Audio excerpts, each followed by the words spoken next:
múltiple con las características que ya les enseñé. Aquí publicamos la experiencia de un solo centro y vean ustedes ahora lo que tenemos entre 93 y 99. Hemos trasplantado autólogos y algunos halogénicos en mieloma. Les ha ido mejor a los autólogos. Esto está sesgado, desde luego, porque el paciente con mieloma al que le hace uno un halo, pues está obviamente mucho más malo que al que le hace uno un autólogo. Entonces, eso es un poquito ahí una verdad de perogrullo. 54 autólogos hemos hecho en la Clínica Ruiz, en mieloma, y 9 halogénicos. En el caso de los trasplantes halogénicos, la primera publicación la hicimos en el año 2000, en donde señalamos que podíamos trasplantar a los pacientes fuera del hospital. Eran los primeros 4 casos para entonces. Utilizamos busulfán, ciclofosfamida y fludarabina.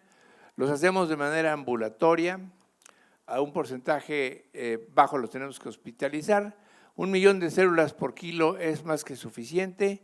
Habitualmente con una sola aféresis al donador es suficiente. No lo utilizamos ganciclovir, no utilizamos inmunoglobulina y tratamos de usar lo menos posible factores de crecimiento. Ahí están las dosis de busulfán, ciclofosfamida, fludarabina, ciclosporina y metotrexate. Es el método que hemos estado usando desde hace mucho tiempo, que se conoce, que ya mucha gente le dice el método mexicano para trasplantar la médula ósea. 228 pacientes para abril de 2019. El tiempo que tardan en recuperar granulocitos, plaquetas, injerto contra huésped agudo crónico, mortalidad al día 100, y aquí están algunos datos más de nuestro programa de trasplantes. Otra cosa interesante es que entre esta primera publicación que hicimos con el grupo de David Gómez Almaguer en el año de 2000, en donde hablábamos de que era posible trasplantar a los pacientes fuera del hospital, a esta otra publicación en donde hablamos de la seguridad de hacer trasplantes autólogos. Esta última publicación se encuentra en prensa y va a ser publicada en 2019. Entre esta primera del año 2000 y la de 2019, hemos tenido la ocasión de hacer 156 publicaciones que nos ha permitido estar más o menos ocupados. Ahora ya tenemos datos interesantes de la manera mexicana para llevar a cabo el trasplante de médula ósea. Y ahora voy a virar un poco hacia el objetivo inicial de la charla, habiendo hablado de los antecedentes de nuestro programa de trasplante. En autoinmunes, vean ustedes cómo la enfermedad que más frecuentemente se trata con trasplante de células hematopoyéticas autólogas es la esclerosis múltiple, seguida de la esclerosis sistémica o esclerodermia, enfermedad de Crohn, lupus eritematoso, artritis crónica juvenil, artritis reumatoide, etcétera. La esclerosis múltiple es hoy en día la indicación más frecuente de trasplante de médula ósea. Ven ustedes, esta revisión reciente se refiere a 800 pacientes. Nosotros, entre Puebla y Monterrey, tenemos ya más de 700 pacientes. Entonces, es la indicación número 1 y voy a referirme al trasplante de médula ósea específicamente en esclerosis múltiple, que como ustedes saben es un padecimiento autoinmune en el que hay daño a mielina y a axones, hay inflamación y recuperación incompleta, puede haber diferentes cursos clínicos, hay respuesta a inmunosupresores y la mielina es la que se daña aparentemente por mecanismos inmunológicos. Entonces, hay lesiones estas de desmielinización, tiene una distribución geográfica la esclerosis múltiple, siendo más frecuente en lugares cercanos al Polo Norte o al Polo Sur. En México hay poca esclerosis múltiple, hay también factores raciales. Y algo que es interesante es que pues hay diversos tipos, hay una recurrente remitente, secundaria progresiva, primaria progresiva, y las 3 primeras son las que más se benefician de tratamientos inmunosupresores.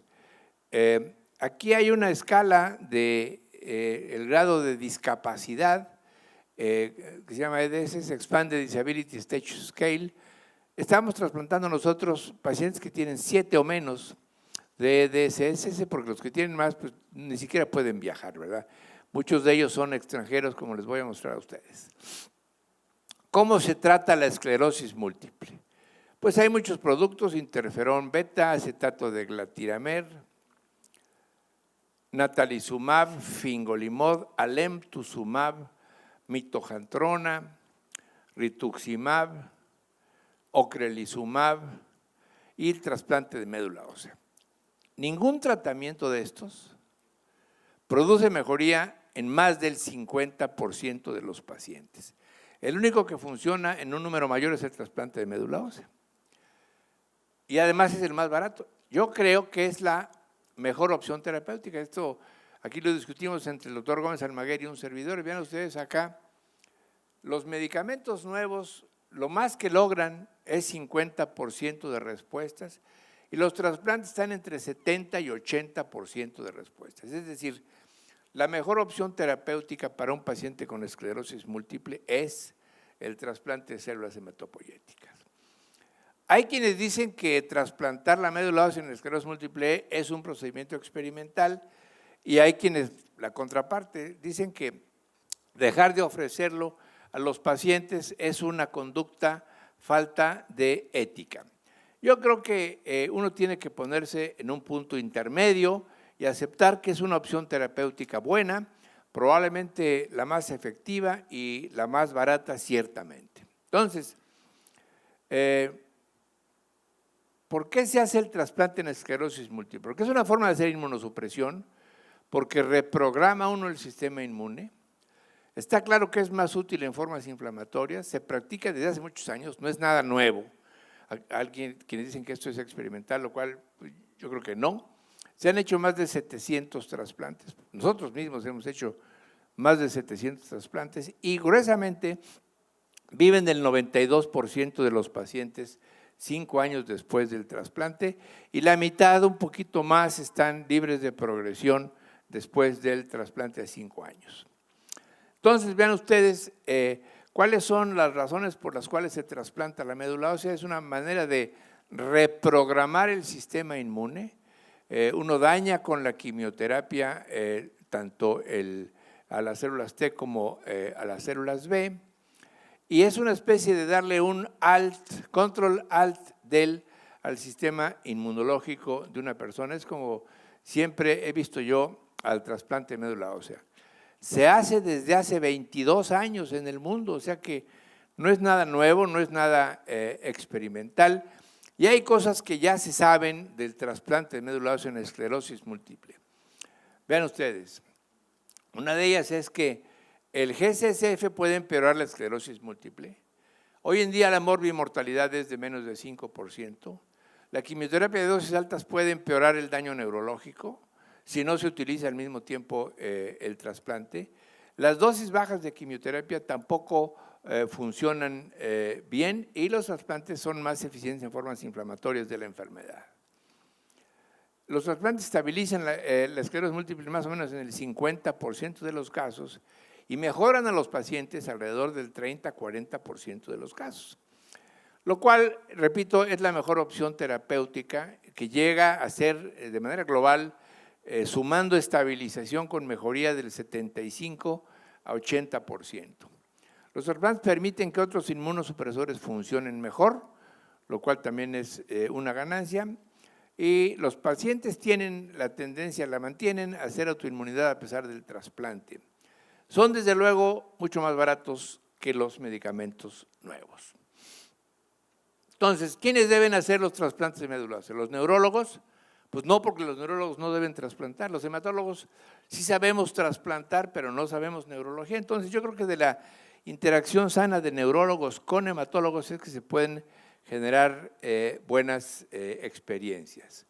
Nosotros diseñamos hace algún tiempo un método para trasplantar a la esclerosis múltiple de manera diferente a lo que se utiliza en todo el mundo. Es el método mexicano para trasplantar pacientes con esclerosis múltiple que estamos haciendo de manera conjunta en Monterrey con el doctor Gómez Almaguer y en Puebla nosotros. Y lo que estamos trasplantando cualquier tipo de esclerosis múltiple, le pedimos al paciente que abandone el inmunosupresor durante 3 meses, que tenga un Karnofsky mayor de 70%, un EDSS menor de 7, y los acondicionamos con ciclofosfamida y rituximab. Entonces, EDS menor de 7 para poderlos trasplantar en Puebla. Y vean ustedes, esta es la manera clásica como se hacen los trasplantes de médula ósea en pacientes con esclerosis múltiple. Nosotros decidimos hacer algunas modificaciones que son las siguientes, en el método mexicano. No internamos a los pacientes, no los llevamos al hospital para administrarles la quimioterapia, los mantenemos fuera del hospital, el paciente en ningún momento va al hospital a menos que se complique, lo cual ocurre en un número bajo de pacientes, y no utilizamos camas de hospital porque el paciente lo podemos trasplantar de manera ambulatoria. Este es nuestro esquema, utilizamos dosis de ciclofosfamida, 50 miligramos por kilo 2 veces, luego filgrastim, luego 2 dosis más de ciclofosfamida de 50 por kilo, la dosis total es de 200 miligramos por kilo, hacemos la féresis, trasplantamos y luego le damos filgrastim al paciente hasta que recupere neutrófilos y al final le ponemos 1 gramo, 1000 miligramos de rituximab. Ese es el método mexicano para trasplantar la médula ósea en esclerosis múltiple. Hemos trasplantado hasta el momento 718 pacientes con esclerosis múltiple y ahí están de dónde han venido los pacientes. De Estados Unidos, de Inglaterra, de Noruega, Canadá, etcétera. Ahí están los números de los pacientes que hemos trasplantado para abril de 2019. Es hoy por hoy la experiencia más grande en una sola institución de trasplantes de médula ósea en todo el mundo. La edad